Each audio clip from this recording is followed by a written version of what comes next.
Chris Von Rohr again. Was that really just a case of if it isn't broken, don't mend it kind of thing? Basically, never change a winning team. That's why we went back to LA. We had a great feeling there the first time, and we wanted to get this feeling once again. And Chris is still a great friend and a great producer, and that's why we went back to LA. Would you ever consider relocating to another country, or are you happy to stay in Switzerland? Well, it would be nice to be move somewhere else, to move a bit. But basically, if you're touring like we're doing, you're always on the road. So basically, we're doing holiday at home, you know. we got no home anymore. That's why. Your home is a tour bus. I would say almost, so. Yeah, almost. you can say so. Now, if you do go away from your home country and to record an album in a different country, in some ways I think it helps you to be more focused. A lot of bands say it's helpful that you haven't got family matters to deal with and everyday things going on. You can just concentrate on the album. Yeah, also, let's put it that way, you know, if you write songs and this kind of stuff, you rehearse songs and this, so basically you're quite tired to all the song, because sometimes said, yeah, it's quite boring here and every day the same place, every day the same rehearsal room and this kind of stuff. So suddenly you fly over to another country and it's kind of new, fresh air is coming in, you know, new power coming in, say, hey, you can find yourself a bit better, and this has helped a lot too. Do you feel that you took any risks on this album? Because like I said, same producer, same studio. Do you think you took any risks? I don't think so, because the first one was a challenge for everyone, and we knew exactly what we wanted to play and to show to the people with the second one. And I think the band grew up with straighter songs, but powerful as ever. And I think it was the right move to do. And by the way, I think life is full of risiko, but if you don't take anyone, you're never going nowhere. Okay. Now, on the last album, you had this fab cover version of Hush, originally done by Deep Purple. This record, you've also done a cover version. Tell us a little bit about your choice for this record. Basically, Leo received a phone call from John Lennon, and he was saying, let's try to put one of my songs into your album. No, jokes apart, we used to play this song live, as we did 2 years before with Hush. And people, actually the fans, were asking, why don't you play this song, or why don't you record this song on your next album? We did it, and I think it was the right thing to do. It's still a good song, and it's always gonna stay a good song. That's why we wanted to play in the Gotthard version of this. When we record a song, Michael Jackson had a problem, you know, with the child and this kind of stuff. So we thought maybe need some help with money, you know. And I think not somehow. Now, let me tell you that something I was very happy to learn is that you're involved in a charity with Brigitte Bardot. I think it's called Save the Animals. Now, could you tell me exactly what your involvement is and how people out there watching could get involved with you? Well, it's a long story, but we're all friends of animals, and we saw some animals which were really mistreated, and we wanted to do something for them. And that's why we started this charity action with Brigitte Bardot, which is called Save the Animals, Act Now.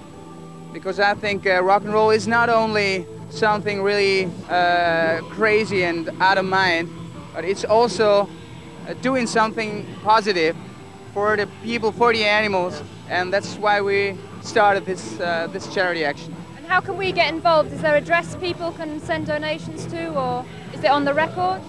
There's a bank konto. And the address is on the record. On CD, yeah. Okay, well, we'll put it up on the screen for you right now, actually, if you'd like to get involved. Thank you for doing that, because, you know, we just had a competition with Eddie Vedder from Pearl Jam to raise awareness of people for the ethical treatment of animals, and I'm in complete agreement with you that rock and roll, you know, can do some very positive things. So thanks for doing that. I'm very happy to hear that. So I guess for you guys, on stage a bit later, and then like loads more touring. All right. Let's go and bye-bye. Thank you. Okay, Bye-bye. thanks to Gotthard. We're going to go into some Gotthard live now at the Beer Rock Festival in Belgium, and then after that we're going to meet up with Taiketo, and you should watch out for Andreas Helmus, our competition winner, and he's going to be having some fun and games with Taiketo as their drum roadie for the day. So stay tuned as the Headbangers Ball Beer Rock special continues. Here's Gotthard live.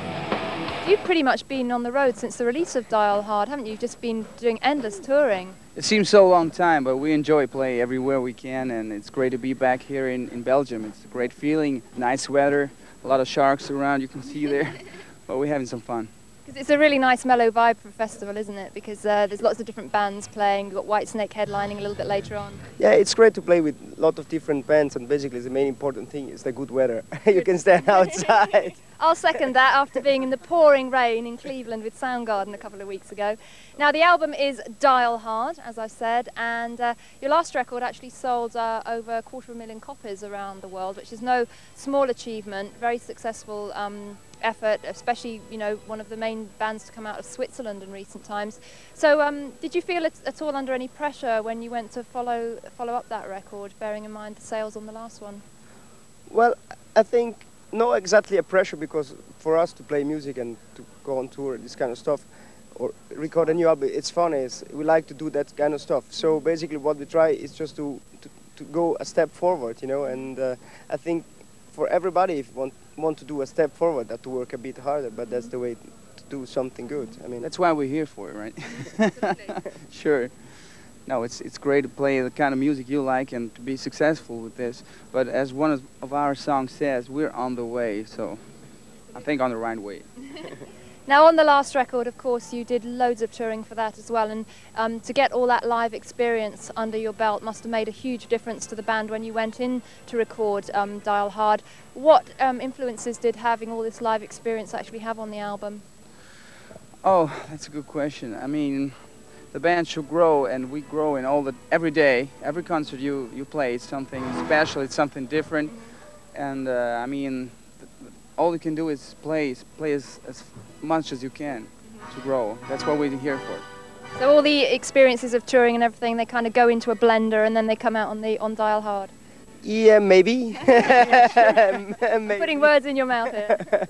Well, no, I think be on the road and play a lot of gigs, it helped you a lot to grow up in the music way and what you want to present live. Basically, it's important to present it quite natural. So it means without sampling, without computers working for you, instead just like playing some live band, a rock and roll band basically. So when you record the second album and after a lot of gigs and this kind of stuff, you're thinking what I have to play next time, you know, on stage. And basically you try to keep it simpler, you know. I like that. Now, you know, the current climate in rock music is very dominated by bands from Seattle, a kind of grungy, guitar-driven sound. Did you, when you came to record the album, did you take into account at all the current rock scene, or were you just really continuing to do your own thing?